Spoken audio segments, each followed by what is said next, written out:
আসসালামু আলাইকুম। আমার নাম সজীব। আমাদের গ্রামের শেষ মাথায় একটি বিশাল বড় বটগাছ রয়েছে। ঘটনাটি সেই বটগাছকে নিয়েই ঘেরা। গ্রামবাসীরা বলে ওই বটগাছ তলায় নাকি কোনো এক সময় এক পূর্ণিমার রাতে এক নববধূর অপর মৃত্যু হয়েছিল। তারপর থেকেই বটগাছটি নিয়ে নানা রকম কথা শোনা যায়। ঘটনাটি ঘটেছিল 2014 সালের দিকে। আমার বন্ধুর সাথে ঘটেছে। আমার বন্ধু নাম রনি। শহর থেকে পড়ালেখা শেষ করে গ্রামে আসে। সে ভূত, পেত বা অন্যান্য বিষয়গুলোকে নিয়ে কখনোই বিশ্বাস করতো না। একদিন রাতে আমরা 4 বন্ধু মিলে গল্প করছিলাম।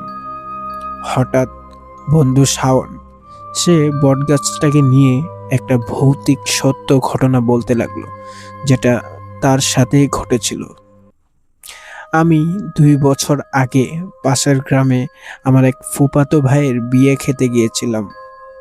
খাওয়া দাওয়া, অনুষ্ঠান এবং পুরনো বন্ধুদের সাথে আড্ডা দিতেই রাত 11টা বেজে গেল।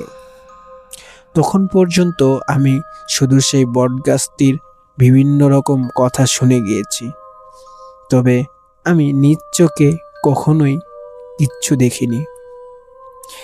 সেদিন রাতে আমি সেই বটগাছটির সামনে দিয়েই আসার সময় আমি দেখতে পেলাম লাল রঙের এক শাড়ি পরা নতুন বউকে। মুখটা তার আঁচল দিয়ে ঢাকা। আমি সেই মেয়েটির কাছে যাই এবং তাকে বলি, আপনি এত রাতে এখানে কি করেন? মেয়েটি আমাকে কোনো উত্তর দেয় না। তখনও তার মুখটি ঢাকা ছিল। হঠাৎ পিছন থেকে কেউ একজন আমার কাঁধে হাত রাখল। আমি চমকে উঠলাম এবং পিছনে ঘুরে তাকাতেই দেখতে পেলাম আমাদের খায়রুল চাচা। সে পাশের গ্রাম থেকেই ফিরছিল। আমাকে বলে উঠল, কিরে, তুই এখানে একা একা দাঁড়িয়ে আছিস কেন? তুই কি জানিস না এই বটগাছটি যে ভালো নয়? আমি খায়রুল চাচাকে সেই মেয়েটির কথা বলতে যাব, এমন সময় ঘুরে তাকিয়ে দেখি সেই মেয়েটি আর নেই। আমি খায়রুল চাচাকে সব খুলে বলি।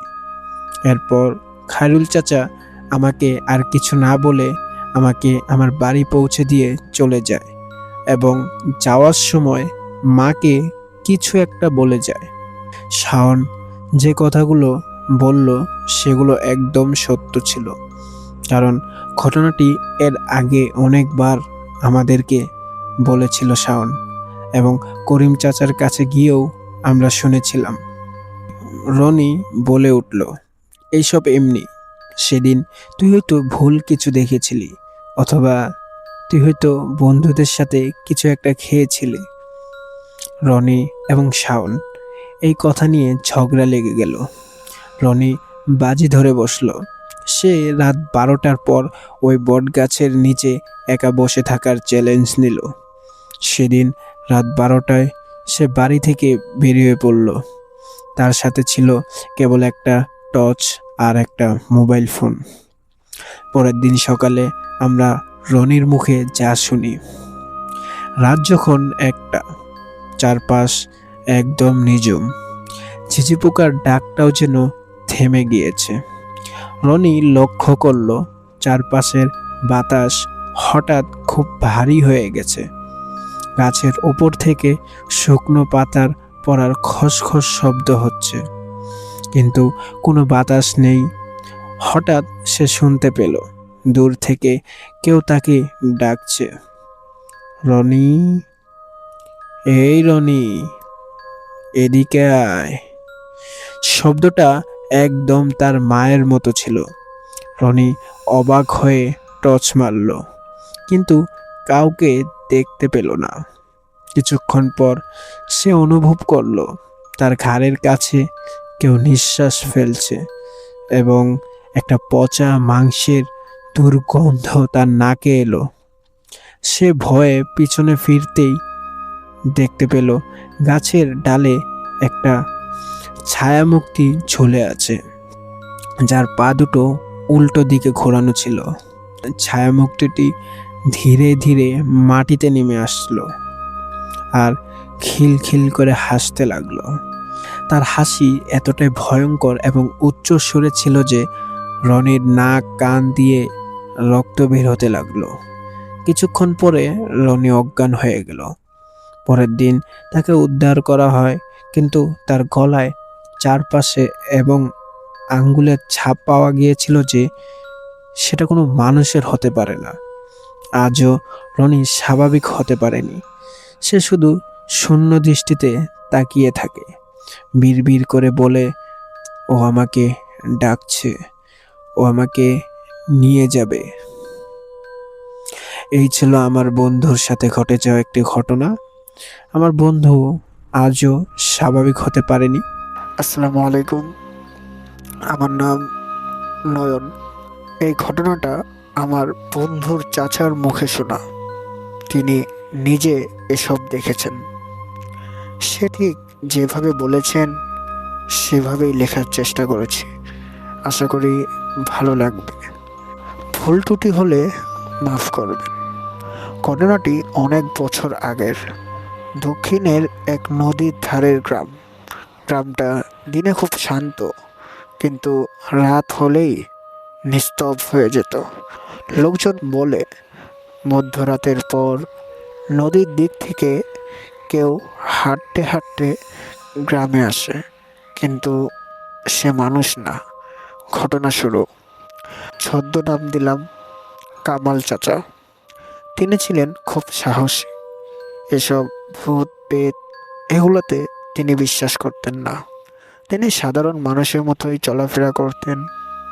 একদিন বর্ষার রাতে তার সাথে হয়ে গেল এক ভয়ঙ্কর ঘটনা, যা তিনি আজও ভুলতে পারেনি।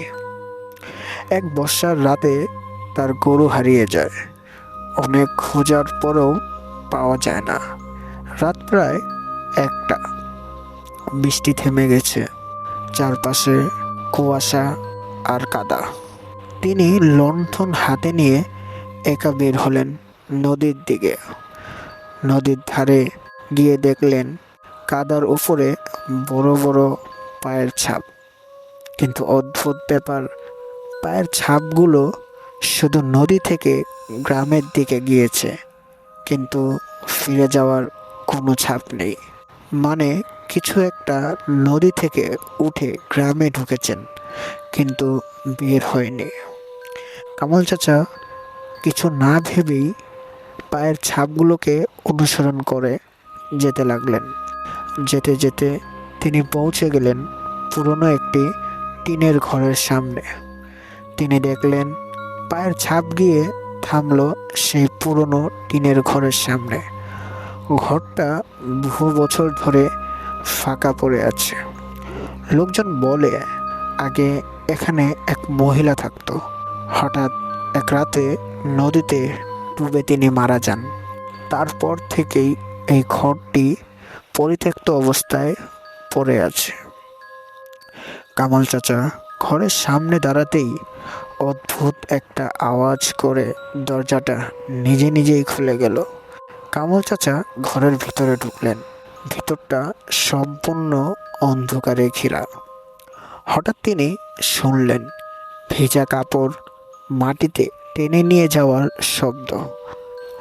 মনে হচ্ছিল কেউ ভেজা পায়ে হাঁটছে। কামাল চাচার হাতে থাকা সেই লণ্ঠনটি উঁচু করে ধরলেন। তিনি দেখলেন ঘরের কোণায় একজন মহিলা বসে আছে। লম্বা ভেজা চুল, মুখটা যেন ঢেকে রেখেছে। সাদা একটা কাপড় পরা, কাপড়টা পুরোপুরি ভিজে, মাটিতে পানি জমে আছে। কামাল চাচা কাঁপা কাঁপা গলায় বললেন, কে কে কে কে তুমি? এখানে কি করছো? মহিলা ধীরে ধীরে মাথা তুললেন। মুখ দেখা যায় না, শুধু অন্ধকার। সে খুব ধীরে বলল, আমার গরুটাকে দেখেছো? কামাল চাচা শরীর জমে গেল, কারণ গরু তো তারই হারিয়েছে। হঠাৎ মহিলা দাঁড়িয়ে গেল। তার পা মাটি থেকে কয়েক ইঞ্চি উপরে মনে হলো। সে ধীরে ধীরে ভেসে কাছে আসতে লাগলো। তার হাত কামাল চাচার দিকে বাড়িয়ে দিতেই কামাল চাচা অনুভব করলেন তার হাত যেন বরফের মতো ঠান্ডা। এই হাত কোনো মানুষের নয়। হঠাৎ একটা ঠান্ডা বাতাস কামাল চাচার শরীর দিয়ে বয়ে গেল। লণ্ঠনটাও নিভে গেল। পুরো ঘর অন্ধকার। হঠাৎ বাহিরে গ্রামের কুকুরগুলো একসাথে করুণ সুরে চিৎকার করতে শুরু করলো। সেই মুহূর্তে দরজাটা নিজে থেকেই খুলে গেল। কামাল চাচা চোখ বন্ধ করে দৌড়ে বাইরে চলে আসেন।